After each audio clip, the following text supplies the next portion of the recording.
Welcome to By Seat and By Saddle, Seeing North America by Car and by Motorcycle.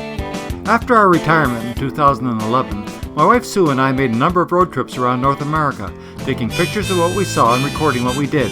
Thinking our experiences might be useful to others planning similar road trips, we decided to preserve and share our travel diaries. This is part 2 of a trip we took in April of 2013. In this part, we detour south to Galveston on the Gulf of Mexico, where we learn about offshore oil drilling. We then explore the Texas Hill Country and visit the cowboy capital of the world. We also check out the San Antonio Riverwalk and look into the history of the Alamo. As with the other trip diaries on this channel, we have again created a list of trip highlights, should you want to see other items that might be of more interest to you. So come on and travel with us. We will take you along with words and photographs. It's a pleasure to share them with you. At the end of part 1, we had just finished a most interesting visit to the Houston Space Center. We now head south to Galveston, located 50 miles southeast of Houston on Galveston Island. It is a 32-mile-long barrier island in the Gulf of Mexico. Our route crossed the Fred Hartman Bridge, which spans the Houston Ship Channel.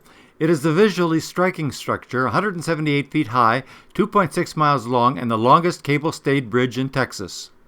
Arriving at Galveston, we crossed the causeway onto the island. We passed Moody Mansion, a 28,000 square foot historic home, now a museum on the main street, Broadway Avenue. No dead tree should ever go to waste, especially on Broadway Avenue. We continued east on Broadway past Bishop's Palace, a 19,000 square foot house and historic landmark. It is built entirely of stone and was consequently able to withstand the deadliest natural disaster in U.S. history, the Great Hurricane and Flood of 1900. That storm had 145 mile-per-hour winds, an 8 to 12 foot storm surge, and claimed 6 to 12,000 lives. In this building, the owners at that time, the Walter Greshams, sheltered hundreds of survivors after the storm. In 1902, following the Great Disaster, a seawall was built for future hurricane protection. It is 10 miles long, 17 feet high, 16 feet thick at the base, and a popular draw for tourists. I am standing on this seawall to take a picture of Sue on the heavy-cut rocks below me. These rocks protect the base of the seawall from Gulf of Mexico erosion. In the nearby Galveston Channel, the Ocean Star offshore drilling rig is a retired drilling rig now serving as a museum. It gave us the chance to learn something about all the big oil drilling rigs we were seeing in the Gulf of Mexico. From the drilling rig deck, one could see the wharfs and waters around the Ocean Star, with the shrimp fishing boats that supplied the restaurants beside the wharf. A passing boat from Dolphin Baywatch Tours advertised another interesting area attraction. It was a 3-mile, 45-minute tour of Galveston Harbor to watch the dolphins in the bay. In the past, the engineering of oil drilling rigs such as the Ocean Star included comprehensive models called harvest platforms that were used to design equipment layout and spacing. Nowadays, computer software generates comprehensive 3D models that do the same thing. To appreciate the oil drilling machinery, it is worthwhile understanding the steps needed to create a gas or oil well. In this poster, the steps are shown. They are to drill the wellbore, drop in protective steel casings, fill the annulus between the wellbore and steel casings with cement, perforate the casings where the oil and gas is with explosive charges, drop a production tube down the center of the casings to bring up the oil and gas, and finally, it is necessary to plug the annulus between the casing and the production tube to stop the oil and gas from escaping up the annulus. This assembly is a top drive. Although shown here on its side, when used, it is suspended in the derrick and moves up and down on vertical tracks. The tracks absorb the counter-torque of drilling. Motors in the top drive lift, lower, and rotate the pipes connected below it. This assembly of pipes screwed together end to end is called a drill string. To bore a well, a drill bit has to be fastened to the bottom of this drill string. This assembly is an iron roughneck. It connects and disconnects the pipes that make up the drill string, a job once done manually by drill crew members called roughnecks. Powerful, self-locking clamps called power tongs hold the lower pipe, and other power tongs rotate the upper pipe to screw it on or off. Offshore wells require considerable underwater work to be performed by divers. This atmospheric diving system is called a WASP and keeps the diver at normal atmospheric pressure at depths down to 2,300 feet. Powerful manipulator claws enable the diver to do difficult underwater tasks. We were interested in the routines of offshore drilling crews. They work 12-hour shifts in a 24-hour round-the-clock system. They sleep in bunk beds and have meals available to them every 6 hours or 4 times a day.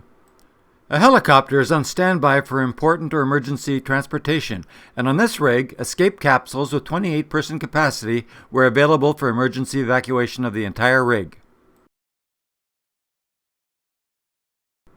Now our big motorcycle was totally at home in mountainous terrain and effortlessly carried the two of us up and down the biggest hills we could find. So our next destination was the Texas Hill Country, a remote and rugged region in central and south Texas. It was 31,000 square miles of steep canyons and 400 to 500 foot high granite hills. Its center was about 300 miles west of Galveston, and so in a bit over 4 hours we were settled in a spacious campground near Camp Verde.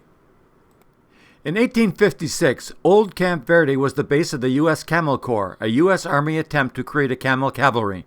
Today, the only evidence for this camp is the concrete gate behind me. Note the silhouette of the camel on the plaque. A camel could carry a 600-pound load 25 miles in a day, or a soldier 70 miles in a day. Such strength and endurance is well beyond that of horses or mules. However, soldiers just couldn't manage the special personalities of the camels, or their smell, and so the experiment failed. We learned that Bandera was the cowboy capital of the world. It had a population of about 800, was just 12 miles south, so we rode down on our motorcycle. It had a definite western flavor which we found really entertaining. Sue was brave enough to touch this longhorn on the main street. Luckily, he was focused on his constitutional and didn't bother even turning his head. The 11th Street Cowboy Bar calls itself the biggest little bar in Texas and has an outsized reputation for music, dance, and endless events and celebrations. The Bandera Cattle Company is a group of performers who enact gunfights on the street twice every Saturday. Don't know who are the good guys and who are the bad guys, but the little guy had already fired when the guy in the chaps still seemed to be looking for his gun. One guy was a vaquero or Mexican cowboy. Don't know which side he was on, but with dead guys littering the street, he was still running around looking concerned and yelling. Later, exploring the country roads of the Texas Hill Country, we stopped for a quick supper at the Candelia General Store, Candelia, Texas, population 459. A great pleasure in motorcycling is dropping in on rustic country restaurants in quaint rural surroundings. About an hour south was a place with a name recognized everywhere, the Alamo. The Alamo is in the center of San Antonio and is the place where American frontier legends James Bowie, David Crockett, and William Travis were killed. They were fighting for the independence of Texas from the Mexican Republic, which itself had shortly before achieved independence from Spain. This is the Alamo Church or Shrine, which serves as a memorial to the slain revolutionaries.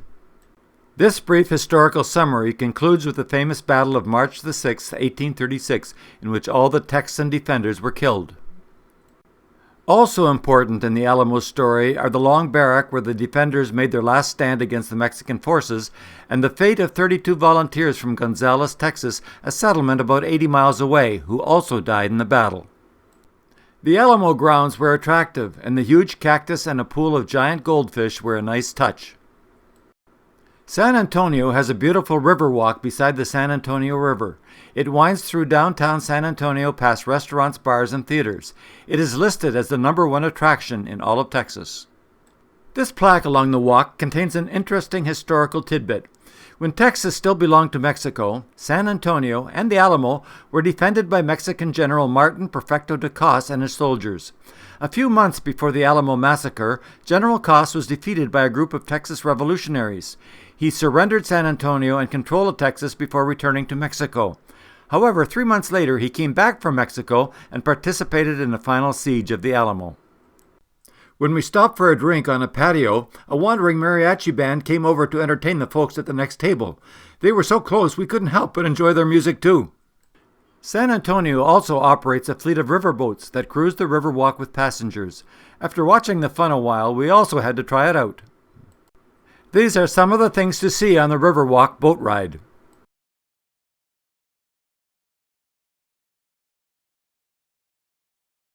We've reached the end of part 2. The remainder of what we saw and did on trip number 9 remains to be uploaded.